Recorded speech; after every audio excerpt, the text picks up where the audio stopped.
My 9-year-old daughter came home from school and her dog was missing. My mother explained it to her bluntly. We sold it because your cousins needed new tablets. The little girl ran to her room in tears and called me. Mom, did you see my little dog shaking with rage? I dropped everything and ran home. When I saw her name appear twice on the screen during an important meeting, I sensed that something serious was happening. I answered and heard her voice crack. Mom, did you see my little dog? I didn't ask for details, I just grabbed my keys and left. 10 minutes later I called my mother, she answered calmly. We sold it. Your cousins needed new tablets. They treated it like any other object. Scout Legoto Romagalo that cost $2,000, but the price wasn't important. It came to us after my separation, when it was just Lily and me left.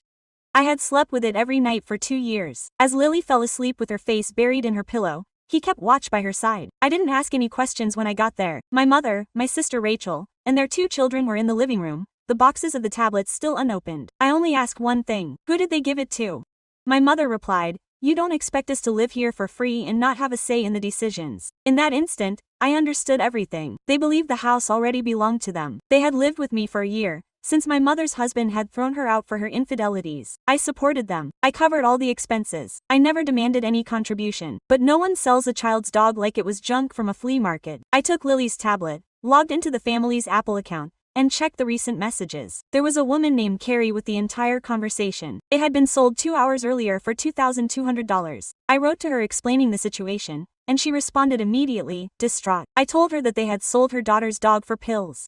I explained the divorce, the 2 years that Scout spent the night with Lily, how my mother and sister lived in my home without contributing anything, and the unilateral decision they had made. Where do you live? I'll be right over. She sent me her address half an hour away. I'm on my way. Please don't sell it to someone else. I'll pay you double. I don't want your money. Just return the animal to the girl. I hung up and went back into the living room. My mother remained on the couch as if nothing had happened. Where are you going? She asked. To rescue Scout. Rachel stood up. You can't do that. The deal is already done. You had no authority over any deal.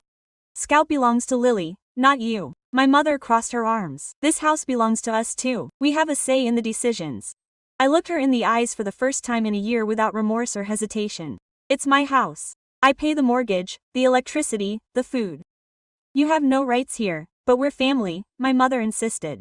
Family doesn't sell a 9-year-old's dog without permission. I grabbed the keys and drove off. In the car, I called Lily. Honey, I'm going to get Scout back. Seriously, Mom, seriously, give me an hour. Her cries turned to sighs of relief. I arrived at Kai's house in exactly 32 minutes. It was a modest but spotless home. I rang the bell. A woman in her 40s opened the door. Scout was barking excitedly behind her.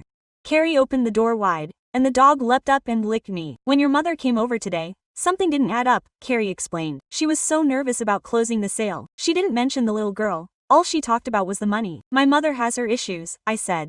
But that doesn't affect you.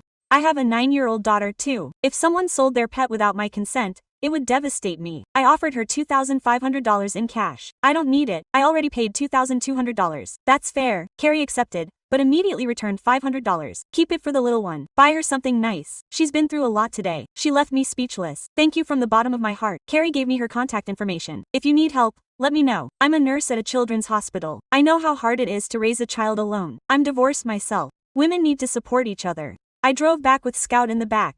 On the way, I reflected on everything I had put up with in the last year. My mother arrived devastated after being thrown out by her husband, who had been cheating on her for 5 years with his secretary. When I confronted him, he told her to leave. She had no savings or job. She had given up everything for the home. I took her in without reproach. I also took Rachel in after her painful divorce. Her children needed stability. I gave them free food and shelter for a whole year without asking for anything.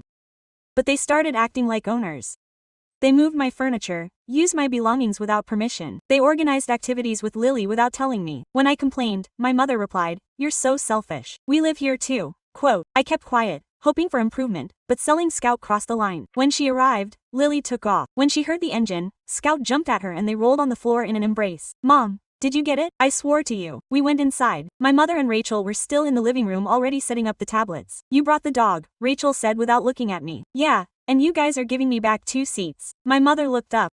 We don't have that. We already spent money on the tablets, so give the tablets back. Rachel slammed them shut. My kids use them. I don't care anymore. I want them today. He can't force us. I took out my phone and dialed. What are you doing? My mother asked. I'm calling the authorities. You sold other people's property. That's theft. She paled. You wouldn't be able to. Check it out. Rachel took the tablets away from the children. Okay, we'll return them today. I demand receipts and reimbursement by 9. And then my mother inquired. You're kicking us out. I sat across from them as Lily went upstairs with Scout. They have 15 days to find another place. There's no way we can pay rent so soon, Rachel said. They should have thought about that before selling my daughter's pet. My mother cried. Emily, please. We have nowhere to go. We've suffered so much. This is how you treat family. Family doesn't behave like you do today. Rachel sat up. You're ungrateful. We helped you with Lily. We cooked. We cleaned. I didn't ask for it. You imposed it and used it to justify not paying. 15 days, not one more. I went up to Lily's room. She was lying down with Scout next to her. Did you hear everything? I asked. Yes. How are you? Okay, Mom. I want them gone. I don't like them. I settled into bed. Why didn't you tell me before? I thought you were glad to have them. You always said family matters.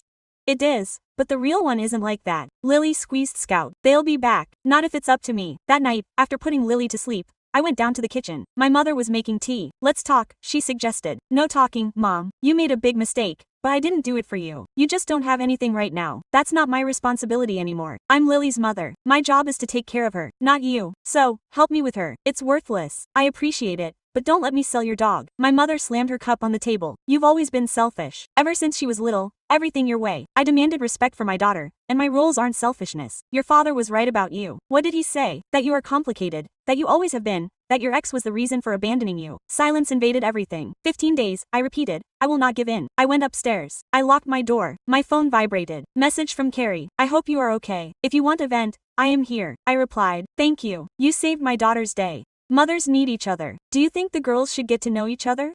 We could organize a get-together this weekend. That would be ideal. I lay there staring at the ceiling. For the first time in a year, I felt like I was acting correctly. It didn't matter how angry my mother was or that she called me selfish. The important thing was to protect Lily and Scout. And if it meant loneliness, I accepted it, because I was worth more alone than with people who ignored my boundaries. Saturday came early. I took Lily to Carrie's house to play. Her daughter Sophie was the exact same age. Mom, look, Sophie has a little lagoon too. Lily called out from the patio. Carrie offered me coffee in her kitchen. I adopted Luna 3 years ago. After my divorce, Sophie needed something that was just hers. I understand the family tensions in your household. My mother and sister are looking for an apartment, or so they say. Carrie took a sip. I can ask why they were living with you without contributing. My mother suffered an infidelity by her husband. My sister separated. I took them in because I thought it was the right thing to do. But they sold your daughter's dog. Carrie of all people, she said. She looked me straight in the eye. Emily, I work as a nurse. I've seen many families with problems. What they did wasn't a simple mistake. It was a way of testing how far they could go. A test. Exactly. If you tolerated it, the next act would be even more serious. That's how it always works. Her comments kept going around in my head as the little ones played outside. When I got home that afternoon, I saw my mother and Rachel in the "they found something" inquiry. Everything is so expensive, Rachel said. We can't afford $500 in rent. Look for cheaper options. There's nothing cheaper around here. Quote, well, look, in another neighborhood. My mom turned off her phone. Quote, why are you being so harsh? A year ago you welcomed us with open arms. A year ago they didn't sell my daughter's dog. Rachel sat up from the couch. We already returned the money for the iPads. What else do you want? That they leave in 2 weeks, as agreed. Lily, everything is fine. The dog is back. Why do you keep punishing us? Quote, I settled myself across from them. This is not a punishment, but a natural consequence. Lily walked downstairs with Scout, watched them, and walked back up without saying a word. On Sunday morning, I decided to check my bank statements. Something Carrie mentioned was bothering me. The next step would be worse. I accessed my savings account. The balance was correct. I checked my checking account, also normal. But when I opened my credit card, I noticed unknown expenses. $400 at Target, $500 at the mall, $200 at a restaurant, $150 at a boutique. All the activity was from the last 3 weeks. I went downstairs with my laptop. Who used my credit card? My mother and Rachel watched me. What? Rachel said. There are charges on my card that I didn't use. $2,100 in total. Rachel exchanged glances with my mother. Well, we needed certain items. They needed 2,000 kiosks, clothes for the kids, food for the household members. Without my consent, my mother calmly intervened. Emily, we live here. It makes sense to share household resources. My credit card is not part of the household resources.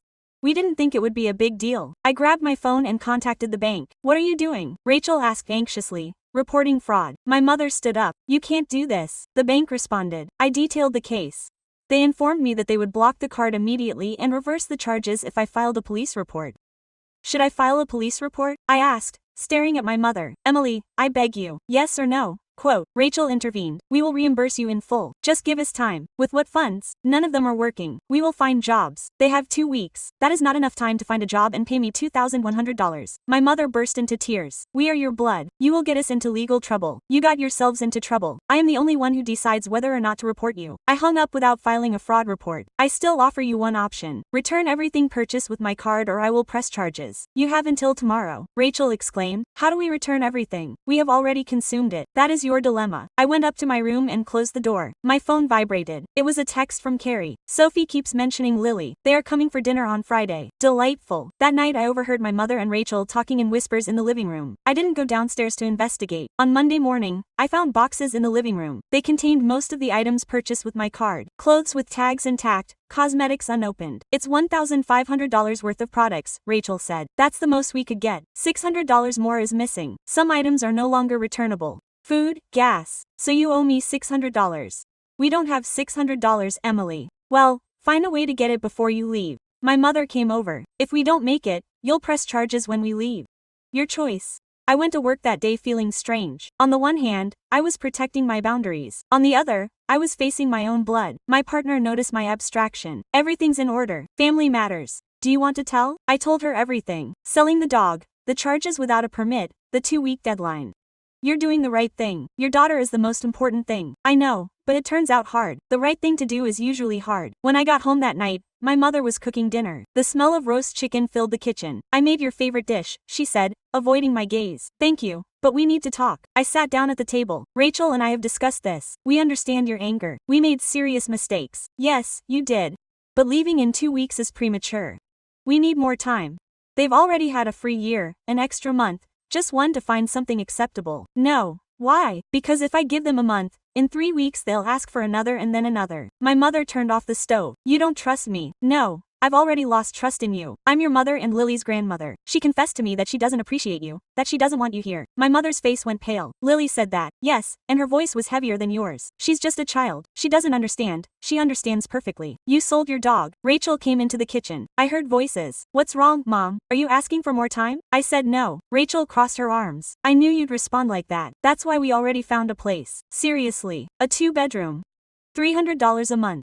We can move in next Saturday. Ideal. But we need you to put up a deposit. $2,600. I laughed involuntarily. After everything that's happened, they want me to lend you money. It's a loan. We'll pay you back. With what? Neither of us has a job. We'll find one. No. Rachel slammed the table. So how do you expect us to leave? That's your business, not mine. I went up to my room before they could continue. Lily was reading in bed. Did you hear me? I asked. Yes. Will they find another home? That's what they say. Good. I want them to leave, Mom. So do I, honey. That night a text came from an unknown number. It was Rachel on a friend's cell phone. Emily, please. We need help. We don't have anyone else. I ignored it. I blocked the number and went to sleep. On Tuesday morning, while I was making breakfast for Lily, I heard strange sounds coming from the basement. I went downstairs to investigate. My mother was fiddling with several open boxes. They were my belongings. Christmas ornaments, photo albums, memories of my wedding. What are you doing? She got scared. She was looking for boxes for our belongings. Those aren't empty. They're mine. I thought you didn't use them. They've been in storage for years because I decide when to use them. I inspected the boxes, and some items were missing. A set of my grandmother's china,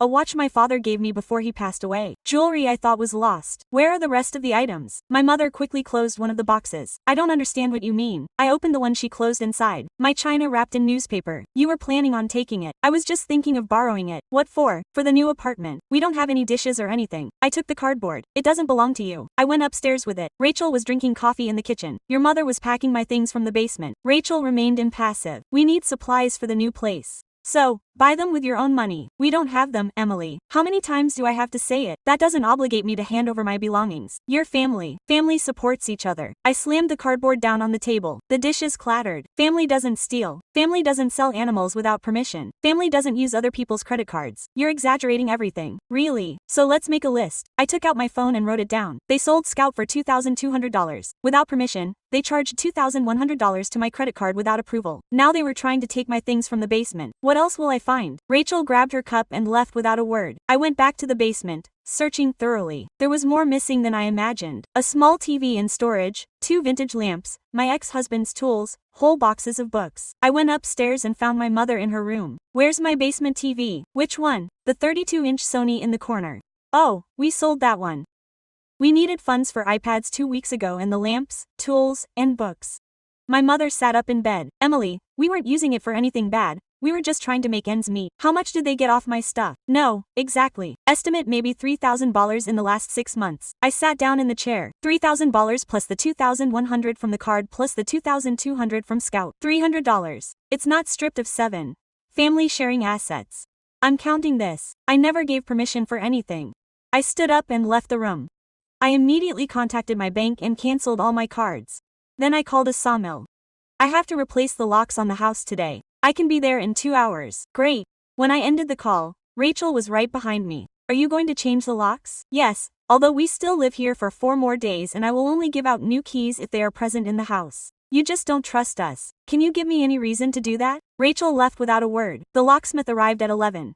He replaced all the horseshoes in less than an hour. I paid him in cash. How many spare keys would you like? He asked. Just 2. When I was done, I put one in my purse and gave the other to Lily. This one is for you only. Don't give it to anyone. Not even Grandma, absolutely no one. That same afternoon, while Lily was at school, I searched every corner of the house for any more items they might have taken. In Rachel's closet were my clothes, dresses I hadn't seen in months, shoes, handbags. I took them all out and took them to my room. When Rachel returned from shopping, she went straight to her closet. She stormed out. Why did you take my clothes? They're not yours, they're mine. I was wearing them without permission. Just like everything else, we're the same size. I thought you wouldn't mind. You were completely wrong. My mother intervened. Emily, this is way too much.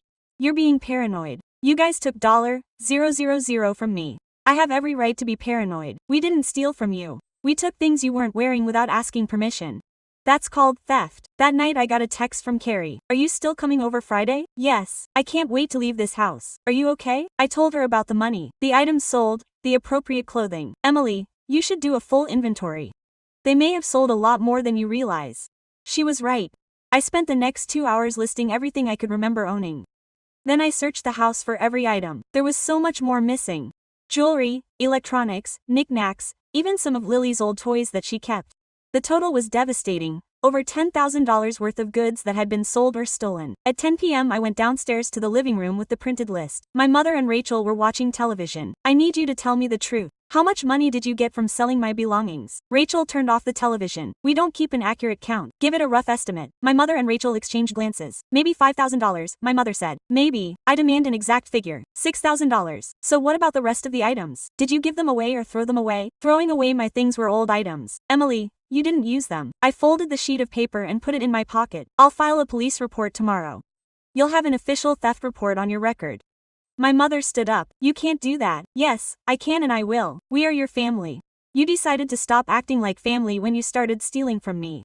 I went up to my room and locked the door. My phone rang. It was Carrie. Can I call you? Sure. We talked for an hour. Carrie told me to document everything. Take pictures, keep receipts, file a report. If you don't do it now, they'll think they can do it again. I know I do. And Emily, what they're doing is not normal. It's financial abuse. Abuse. Exactly. Living for free for a whole year, taking your possessions, using your money without permission. That's abuse and you have to treat it as such. When I hung up, I lay awake thinking. Carrie was right. This wasn't just a complicated family. This was abuse and I had put up with it for far too long. On Wednesday morning, I went to the police station. I filed a formal report for theft. The officer took down everything. Do you want to press charges? Not yet, but I want to put it on record. I understand. The report will go into the system. When I got home, my mom and Rachel were packing their belongings. There were boxes all over the living room. The apartment is ready for Saturday, Rachel said without looking at me. Perfect. But you still need the deposit, right?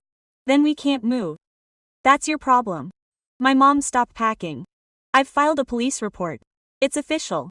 If you touch anything of mine again, you'll go straight to prison. Silence fell over the living room. Did you report us? My mom asked. Yes. And if you're not gone by Saturday, I'm calling the police to have you out.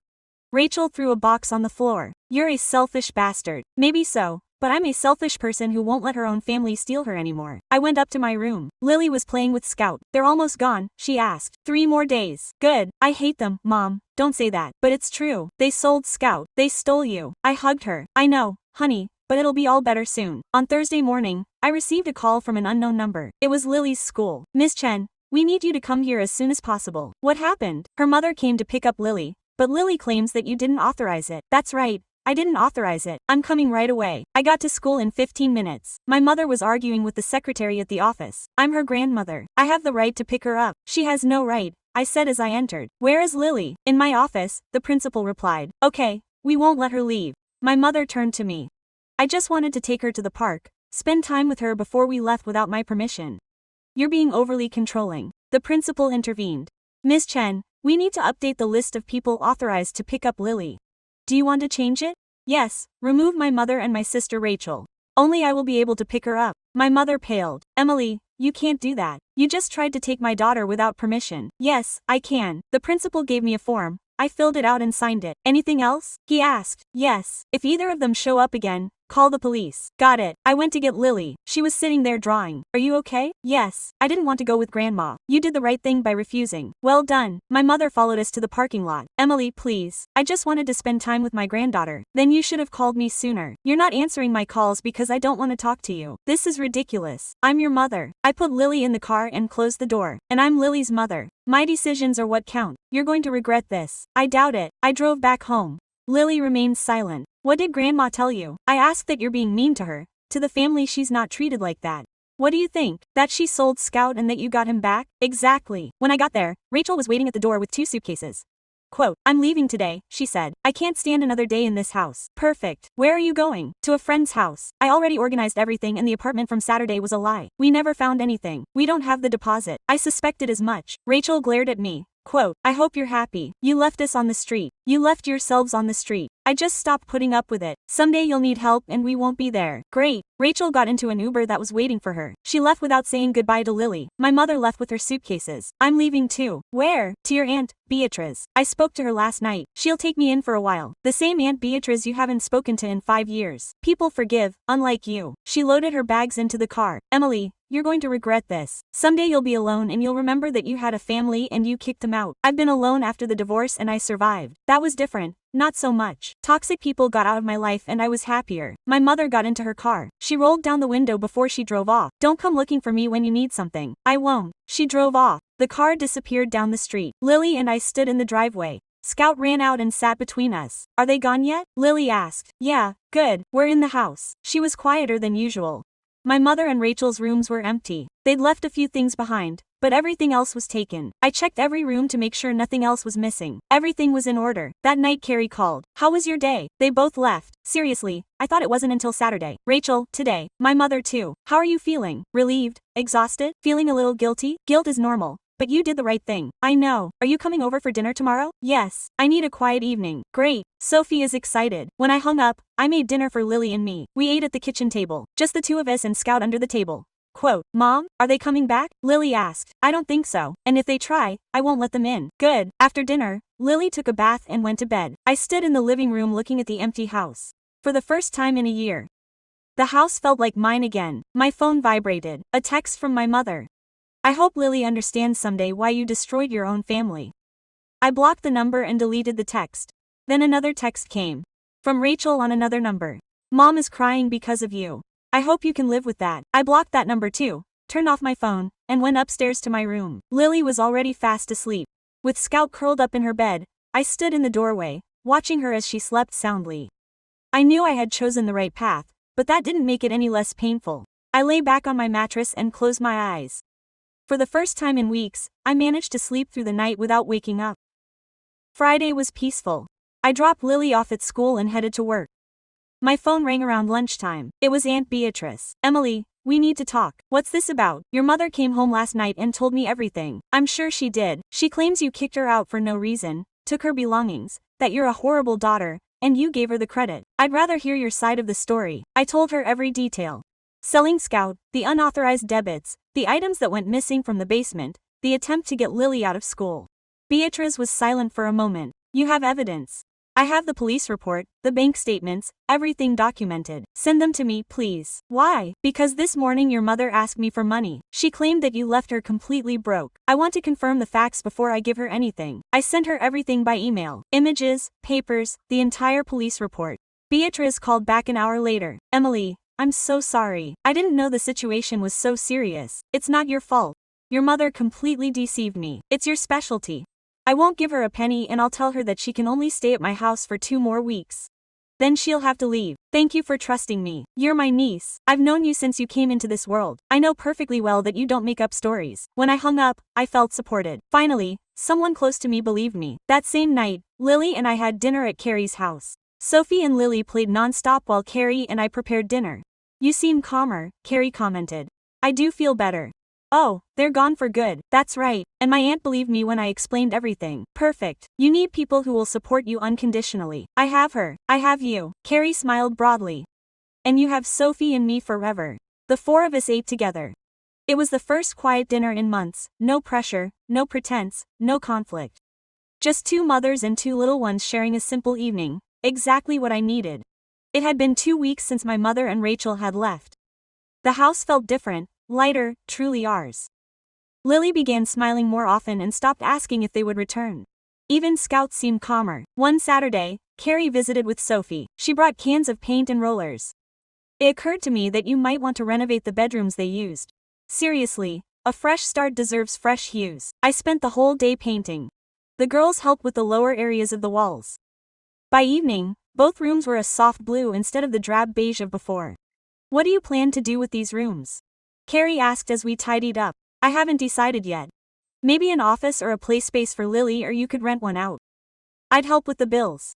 I don't want any more tenants here. I get it. That night, after Carrie and Sophie left, I got a text from a strange number. Emily, it's Rachel. I need to talk to you. I didn't answer. 5 minutes later she called from the same number. I answered. What do you want? I need to pick up some belongings I left at the house. What exactly? Papers, photos, personal items. I've already packed everything that's left. You can come by tomorrow at 2. I'll only be there for a half hour. If you don't show up on time, I'll throw it away. Emily, I hung up. The next day, Rachel arrived promptly at 2. She came alone in a borrowed van. I handed her 3 boxes at the entrance. This is how much I found. Can I check to see if it's complete? No. Rachel opened one box and looked inside. My laptop is missing. I couldn't find any computers. It was stored in my closet. Your closet was empty when you left. You're lying. If you had a laptop, you took it with you. I don't hold anything back from you. Rachel slammed the box shut. Mom was right about you. You're distant. Maybe you are. You don't care that we're related. The family that ripped me off for thousands and sold my daughter's dog. I don't care about that family. Rachel loaded the boxes into the van. Before she left, she turned around. Mom is in a terrible state. Because of you. What's wrong with her? Deep depression. She won't eat. She won't rest. She cries incessantly. Tell her to see a therapist. That's all you'll say. Yes. Rachel left without another word. That night, Aunt Beatrice called me. Your mother left my home. Where to? I don't know. She packed up her things and left. This morning she left a note saying she couldn't stay where she wasn't wanted. Did you tell her to leave? I reminded her she had 2 weeks. That's what we agreed on. Do you know where she is? No. And honestly, Emily, it's not my place to track her down. She's an adult. I know that. Are you planning on looking for her? No. Because I'd fall into the same pattern. Beatrice was right. If I looked for her, if I saved her again, everything would stay the same. A week later, Lily came home from school with a card. Mom, Sophie invited me to her birthday party. When is it? In 2 weeks. Can I come? Of course. Lily clutched the invitation to her chest. Sophie is my best friend now. I love that you have such a close friend. You and Carrie are really close too. Yeah, of course, because she's kind, not like grandma. I didn't correct Lily. She was right. The day of Sophie's party, we arrived with a wrapped package. Carrie's house was overflowing with children and adults. Emily, I'm so glad you came, Carrie exclaimed. I want to introduce you to a few people. Quote, she introduced me to other mothers in the neighborhood. They were all friendly. They all shared similar experiences, breakups, difficult families. Starting over from scratch. 1. Diana handed me her card. I specialize in family law. If you ever need legal advice, contact me. Thank you. Carrie told me something about your case. You resolved it firmly. It didn't feel that way. Fair decisions are rarely comfortable. At the beginning, in the middle of the celebration, my phone vibrated. It was an unknown number. I answered, Emily Chen. Yes, we're calling from the general hospital. Your mother was admitted this morning. My stomach tightened. What happened? She fainted. Someone found her in the street. She's stable now, but needs someone to come. In which sector? Floor 3, room 312. I hung up. Carrie noticed my expression. What happened? My mother is hospitalized. You're going? I'm not sure. Carrie took my arm and led me to the kitchen. Inhale. Think. What do you really want to? I don't want to go back into that vicious cycle. So stay. But she's hospitalized. The medical centers have social workers. They'll guide her, and if she gets seriously worse.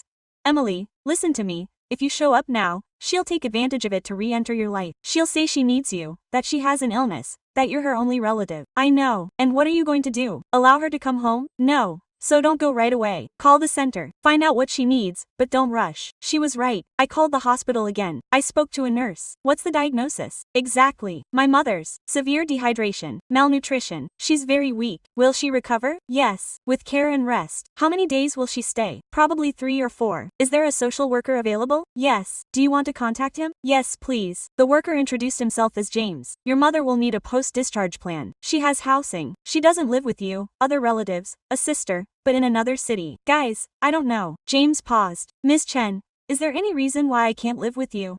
Yes, I'm filing for a restraining order. I understand. Then we'll find a shelter or support program. Thank you. Do you want us to notify you when I'm discharged? Yes, but please do not give out my address or phone number. Okay. When we finished the call, Carrie was waiting. She's dehydrated and malnourished. She'll get better. The hospital will find a place for her. You'll visit her. No, we went back to the party. Lily was playing with Sophie and the other kids. She looked radiant. That night, as she tucked Lily in, she asked, "Where's Grandma?" "In the hospital." "Is she sick?" "Yes." "Will you go see her?" "No." Lily thought for a second. "Okay, he was cruel to you." "Yes, he was. That makes me a bad person for not caring." "No, honey, it makes you someone who takes care of yourself. You're taking care of yourself, so it's okay." Lily snuggled up to Scout and closed her eyes. I stayed in her room for a while, watching her sleep. I had made the right choice not to go to the hospital, not to save my mother again. It was hard, but it was essential. And for once, I didn't feel guilty about putting myself and my daughter first. My phone vibrated. A text from Carrie. "I'm proud of you," I replied. "Thank you for clearing my mind. That's what friends are for." I turned off my phone and went to bed. Tomorrow would come another day, and I would be at peace. 6 months later, my life was completely different. Lily turned 10. She was in 5th grade now. Her grades had improved. The nightmares had stopped. The house was ours alone. I transformed one room into an office. The other became an art studio where Lily created paintings and drawings. Carrie and Sophie had dinner with us every Friday. We went to their house on Sundays. It was a custom that went smoothly. One Tuesday I received a certified letter. It came from a lawyer who represented my mother. I opened the envelope. The document indicated that my mother was suing me for elder neglect and psychological abuse. She was seeking $50,000 in damages. I called Diana, the lawyer I met at Sophie's party. She could do it. In theory, she could prove it. She's going to win. Are you not sure? You have the police report, the bank statements, evidence of the theft. She doesn't have a solid case. What do I have to do? Answer the complaint. I can defend you if you want. Yes, please. Diana drafted the answer. We included all the evidence. The theft, the unauthorized charges, the sale of Scout, the attempt to take Lily out of school. 2 months later the trial came. My mother showed up, accompanied by her lawyer. She looked older, thinner, but her gaze still had the same manipulative air as always. The judge examined the documentation from both parties. "Mrs. Morales, I see that you sold your granddaughter's pet without authorization. We needed the money, Your Excellency.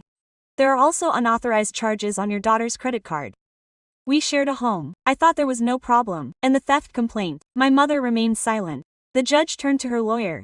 "Do you have any evidence that refutes these documents?" "No, Your Excellency. Although my client is alleging emotional abuse. Emotional abuse for imposing limits after being the victim of a robbery. Complaint dismissed." The judge slammed the gavel. My mother stood up. "This is not fair. Mrs. Morales, you are fortunate that your daughter has not filed a criminal complaint. I recommend that you accept the ruling and move on with your life." We left the courthouse. My mother caught up with me in the parking lot. "Emily, please, we can work it out." "There is nothing to work out. I am your mother. I offered you a whole year of housing. Free. You chose to steal from me. I made mistakes." "No. You made choices and now you are taking responsibility for the results. Then you will never forgive me. Maybe someday, but not today or in the near future." I got in the car and drove away. In the rearview mirror I saw her standing in the parking lot, small, alone. I felt no sympathy. That night Carrie arrived with a bottle of wine. How did it all work out? We succeeded. Lawsuit dismissed. I had a feeling. Lily ran downstairs with Scout. "It's all over, Mom." "Yeah, it's over. Is Grandma coming back?" "No." Lily smiled. "Perfect." The next few weeks were calm. I settled back into my normal routine. Work, Lily,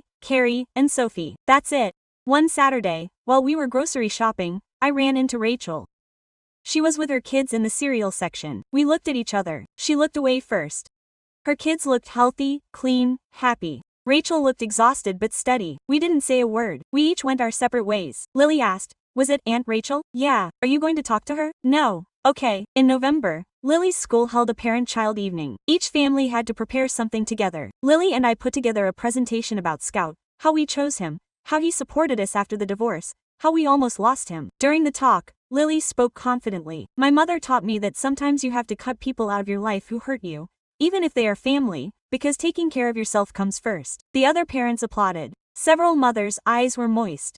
Then a woman approached. My sister has been living with me for 2 years. She takes advantage of me just like your family took advantage of you. Your story has given me the strength to face her. It won't be easy, I know, but it's essential. I wrote down my phone number and Diana's. If you need legal support, call me. Thank you. In December, Lily and I decorated the house for Christmas. Just the two of us, no conflict or pressure. Carrie and Sophie came to help.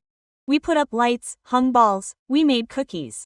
On Christmas Eve we opened presents. Lily had used her allowance to buy Scout a new necklace. Mom, can I tell you something? Go ahead. This has been the best year of my life. Why? Because it's just us. And are you happy? You weren't before. I was right. I wasn't happy before. I lived in constant tension, stepping carefully so as not to break anything. Now I am, truly happy, simply and authentically. I am too, honey. On New Year's Eve, Carrie organized a small gathering, just the 4 of us and a few neighboring families. At 12 we toasted with mosto. The girls screamed with excitement. Carrie hugged me. Happy New Year, my friend. Happy New Year. Any resolutions? To continue exactly as I'm doing. To take care of my peace of mind. That's a great resolution. A week later I got an email from Aunt Beatrice. Emily, your mother has moved to another state. She lives with a distant cousin. I thought you'd like to know. She doesn't have your information. She can't reach you, I replied. Thank you for telling me. I didn't ask any more questions. I didn't want to know more. In February, Lily turned 11. We had a party at our house. 15 of her school friends came. Carrie helped with the preparations. Lily blew out the candles surrounded by friends. She made a wish. What did you wish for? I asked her later. May we always be happy, you, me, and Scout. That's a beautiful wish. That night, after everyone had left, I settled down on the couch with a cup of tea. Lily was upstairs sorting her presents. I mentally reviewed everything I'd experienced. Selling Scout, finding out what had been stolen, the 2 weeks of anguish, my mother and Rachel leaving, the hospital, the lawsuit. It had all been hard. Every choice hurt. Every boundary I faced was a struggle, but it was worth it. I had a happy daughter, a peaceful home, true friends who supported me without taking advantage of me. I didn't have a big family, but I did have a healthy one. And that was more than most people had. My phone vibrated. Message from Diana.